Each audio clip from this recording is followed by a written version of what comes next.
কাজে একবার দুবার বাধা এলে যারা ভাবছেন যে এই কাজটা আমার জন্য নয়, এই কাজটা হয়তো অন্য কারোর জন্য, যে আমার থেকে অনেক বেশি বুদ্ধিমান, ব্রিলিয়ান্ট, তার জন্য বলে যারা হাল ছেড়ে দিচ্ছেন, তাদের জন্য আজকের আমি একটা গল্প শোনাবো।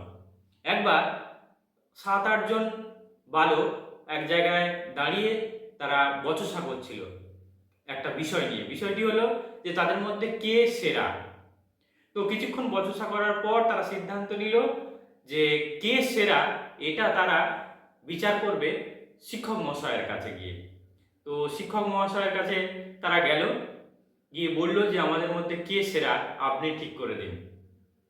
তো শিক্ষক মহাশয় তখন তাদের বললেন যে কে সেরা তার জন্য একটা তোমাদের পরীক্ষা দিতে হবে। পরীক্ষাটা কি না, এখান থেকে 10 কিলোমিটার দূরে একটা নদী রয়েছে, তোমরা এখান থেকে রান করবে, ছোটা শুরু করবে, একই সাথে সকলে ছোটা শুরু করবে। গিয়ে নদীর কাছে যখন গিয়ে পৌঁছাবে, নদীতে দেখবে একটা নৌকা বাঁধা থাকবে নদীর পাড়ে। তোমরা সেই নৌকার সাহায্য নিতে পারো, নাও নিতে পারো। সেই নদীটা পার হয়ে গিয়ে নদীর ওই পারে একটা বাড়ি থাকবে, সেই বাড়ির বারান্দায় আমি বসে থাকবো। যে সবার প্রথম ছুটে আমার কাছে গিয়ে উপস্থিত হবে সেই হবে সেরা। সবাই এই কথায় রাজি হয়ে গেল এবং নির্দিষ্ট সময়ে তারা ছুট শুরু করলো, রান শুরু করলো। 10 কিলোমিটারের এই নদীর এপারের রাস্তায় কিছুক্ষণে ছোটার পর তারা দেখলো যে রাস্তা অনেক উঁচু নিচু, এবড়ো খেবড়ো রাস্তা, রাস্তায় কাঁটা রয়েছে। তো অনেকের পা কাঁটা ফুটে গেল, পা থেকে রক্ত বেরোচ্ছে। তখন কয়েকজন ভাবলো যে আমার দ্বারা এই প্রতিযোগিতায় অংশগ্রহণ করা ঠিক হবে না, আমি এর যোগ্য নই, বলে তারা বাড়ি ফিরে গেল। আরো কিছুক্ষণ যাওয়ার পর হঠাৎ খুব জোরে ঝড় বৃষ্টি শুরু হলো। সেই ঝড় বৃষ্টিতে যারা ছুটছিল তারা বিভিন্ন জন বিভিন্ন দিকে চলে গেল। এর মধ্যে কয়েকজন ভাবলো যে এই ঝড় বৃষ্টির মধ্যে কিভাবে যাব, নদীর ওই পারে যেতে হবে আবার। আরো কয়েকজন সেখান থেকে বাড়ি ফিরে গেল যে এই প্রতিযোগিতা আমার জন্য নয়।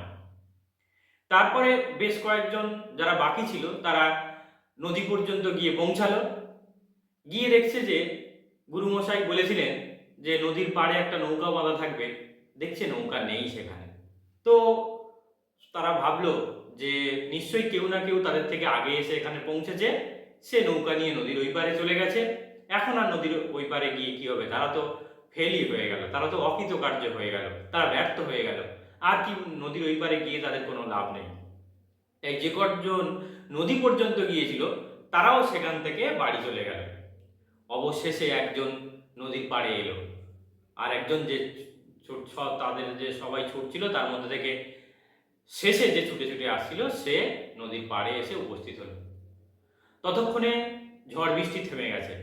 দেখছে নদীর পাড়ে যে নৌকা বেঁধে নৌকা থাকার কথা ছিল সে নৌকাও নেই। তো সে ভাবলো যে নৌকা নেই তো কি হয়েছে, যাই ছোট নদী, এপার থেকে ওপারে সাঁতার কেটে পার হয়ে যাওয়া যাবে, তাহলে সাঁতরেই ওপারে পার হই বলে সে ছোট নদী সাঁতরে নদীর ওই পারে গেল। গিয়ে দেখলো যে সত্যি গুরুমশাইয়ের কথা মতো নদীর ওই পারে একটি বাড়ি রয়েছে, একটি ঘর রয়েছে, কিন্তু ঘরের বারান্দায় কেউ বসে নেই। গুরুমশাই বলেছিলেন যে ঘরের বারান্দায় তিনি বসে থাকবেন। তো একবার ভাবলো ছেলেটি যে তাহলে কি আমি বাড়ি ফিরে যাব, কেউ হয়তো আমার থেকে আগে এসে সে হয়তো সেরা বিবেচিত হয়ে গেছে, এই চিন্তা ভাবনা করছিল। চিন্তা ভাবনা করে সে শেষ পর্যন্ত সিদ্ধান্ত নিল যা হয় হবে, আরো কিছুক্ষণ অপেক্ষা করি, হাল ছেড়ে দিলে হবে না, শেষ পর্যন্ত দেখি কি হয়। যেমন ভাবা, কিছুক্ষণ পরে গুরুমশাই সেই বাড়িতে এসে উপস্থিত হলেন এবং বললেন যে তুমি এসো, তুমিই সেরা, সেই ছেলেটিকে গুরুমশাই বললেন। তখন সেই ছেলেটি আশ্চর্য হয়ে গেল, যে সে ভেবেছিল যে আমি যদি চলে যেতাম, ফিরে যেতাম এখান থেকে, যে আমার থেকে আগে কেউ সেরা হিসাবে নির্বাচিত হয়ে গেছে, তাহলে আমার কপালে এই সেরার শিরোপাটা আর জুটতো না।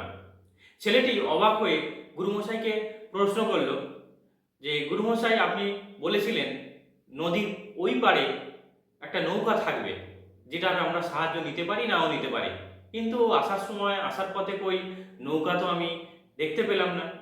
গুরুমশাই বললেন যে আমি নৌকা রেখেছিলাম, কিন্তু এই অনেক ঝড় বৃষ্টি হলো, তাতে হয়তো নৌকা নদীর স্রোতে ভেসে অন্য কোথাও চলে গেছে।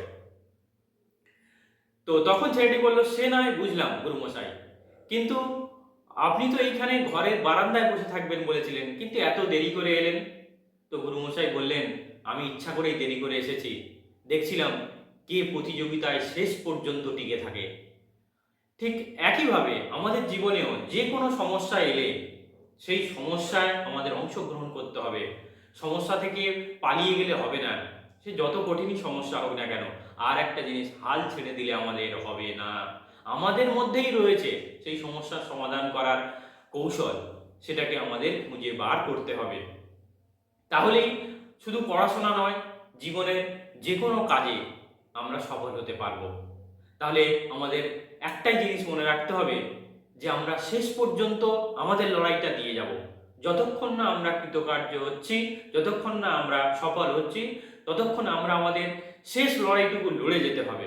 যতক্ষণ আমার গায়ে শক্তি রয়েছে, আমার মনোবল রয়েছে, আমি যতক্ষণ প্রতিযোগিতায় অংশগ্রহণ করছি, মানে আমাকে এই প্রতিযোগিতা শেষ দেখে ছাড়তে হবে।